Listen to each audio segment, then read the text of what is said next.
తెలంగాణ నీటిపారుదల శాఖ మాజీ ఇంజనీర్ ఇన్ చీఫ్ ఎన్ అనిల్ కుమార్ తాజాగా కాళేశ్వరం కమిషన్ నోటీసులు జారీ చేసింది. మేడిగడ్డ బ్యారేజ్ లో గ్రౌండింగ్ విషయాన్ని ఎంక్వైరీలో భాగంగా దాచిపెట్టిన విషయాన్ని కమిషన్ గుర్తించింది.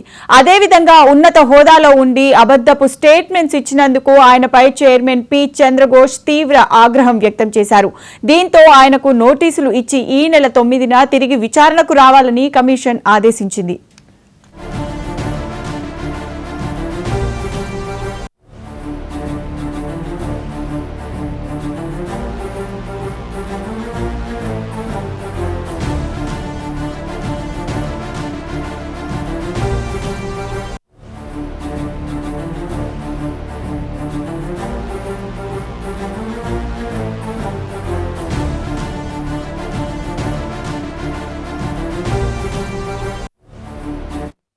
తెలంగాణ నీటిపారుదల శాఖ మాజీ ఇంజనీర్ ఇన్ చీఫ్ ఎం అనిల్ కుమార్ కు తాజాగా కాళేశ్వరం కమిషన్ నోటీసులు జారీ చేసింది. మేడిగడ్డ బ్యారేజ్ లో గ్రౌండింగ్ విషయాన్ని ఎంక్వైరీలో భాగంగా దాచిపెట్టిన విషయాన్ని కమిషన్ గుర్తించింది.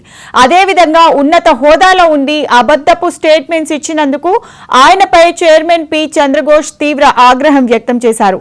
దీంతో ఆయనకు నోటీసులు ఇచ్చి ఈ నెల 9న తిరిగి విచారణకు రావాలని కమిషన్ ఆదేశించింది.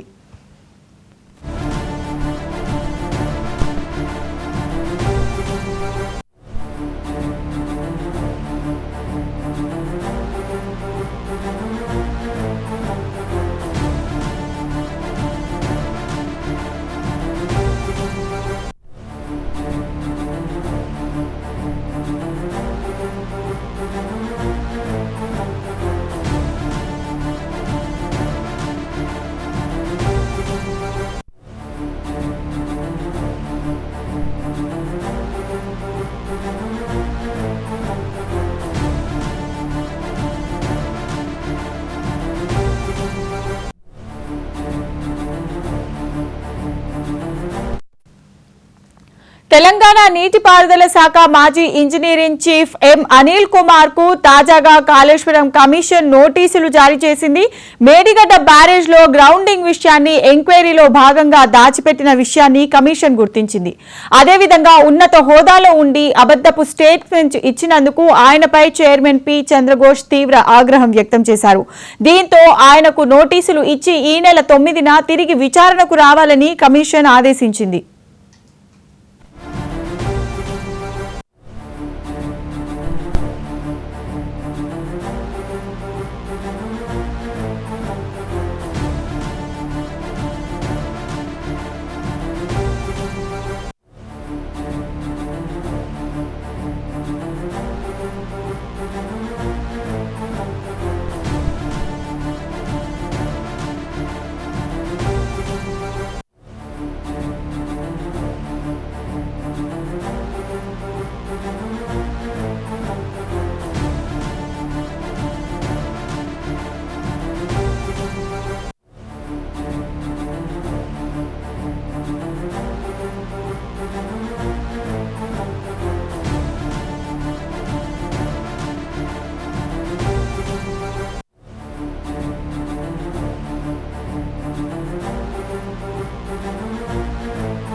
తెలంగాణ నీటిపారుదల శాఖ మాజీ ఇంజనీర్ ఇన్ చీఫ్ ఎం అనిల్ కుమార్ కు తాజాగా కాళేశ్వరం నోటీసులు జారీ చేసింది. మేడిగడ్డ బ్యారేజ్ లో గ్రౌండింగ్ విషయాన్ని ఎంక్వైరీలో భాగంగా దాచిపెట్టిన విషయాన్ని కమిషన్ గుర్తించింది.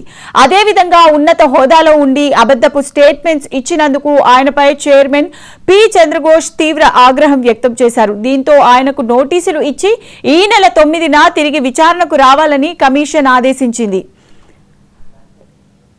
ఇక ఇదే అంశానికి సంబంధించి మా కరెస్పాండెంట్ రామ్ నరేష్ మరింత సమాచారాన్ని ఫోన్ లైన్ లో అందిస్తారు. రామ్ నరేష్.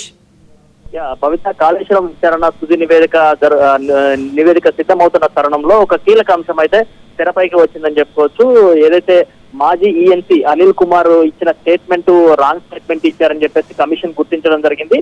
ఏదైతే మేడిగడ్డ బ్యారేజ్ సంబంధించిన 2 పిల్లర్లు కుంగిన దీనికి సంబంధించి ఈఎన్సీ అనిల్ కుమార్ అంటే అప్పట్లో ఆయన ఈఎన్సీగా ఉన్నారు. ఆయన గ్రౌటింగ్ చేసిన విషయాన్ని కమిషన్ ఎదుట ఇచ్చిన స్టేట్మెంట్ లో ఆయన చెప్పకపోవడం, దీన్ని తీవ్రంగా పరిగణిస్తూ కమిషన్ ఆయనకి నోటీసులు జారీ చేయడం జరిగింది. ఈ నెల 9వ తేదీన ఆయన ఘోష్ కమిషన్ విచారణ ముందుకు రావాలని చెప్పేసి, అంటే అబద్ధపు స్టేట్మెంట్ ఇచ్చినందుకు ఆయనపై సీరియస్ అయిన కమిషన్ ఆయనకు నోటీసులు ఇవ్వడం జరిగింది. ఈ నెల 9వ తేదీన విచారణకు రావాలని చెప్పేసి ఆయనకైతే నోటీసులు జారీ చేశారు.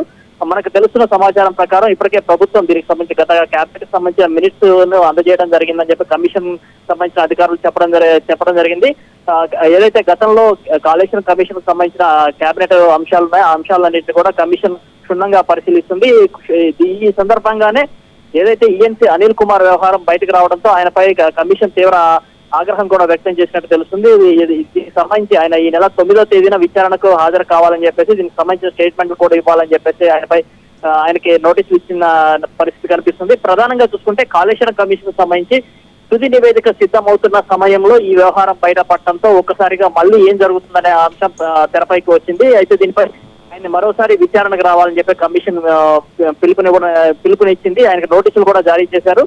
ఆయన అంటే గతంలో ఇచ్చిన స్టేట్మెంట్ ఏదైతే ఉందో ఆ స్టేట్మెంట్ లో కొన్ని తప్పుడు సమాచారాన్ని ఇచ్చారు కాబట్టి దానికి సంబంధించి ఆయన వివరణ కోరేందుకు ఆయన నోటీసులు ఇచ్చినట్టుగా తెలుస్తుంది. దీనికి సంబంధించి మేడిగడ్డ బ్యారేజ్ కుమ్మిన సమయంలో ఆయన అనుమతి లేకుండా గ్రౌండింగ్ చేశారని చెప్పేసి ఆయనపై ఆరోపణలు వచ్చాయి. ఈ ఆరోపణల నేపథ్యంలోనే ఆయన దగ్గర నుంచి వివరణ కోరేందుకు నోటీసులు ఇచ్చారు. అయితే మనకు అందుతున్న సమాచారం ప్రకారం ఈ నెల 27న దీనికి సంబంధించి కాళేశ్వరం తుది నివేదికను ప్రభుత్వానికి అందజేసేందుకు కాళేశ్వరం కమిషన్ అయితే సిద్ధమైనట్టుగా తెలుస్తుంది. Babita. Right, thank you Ram Naresh.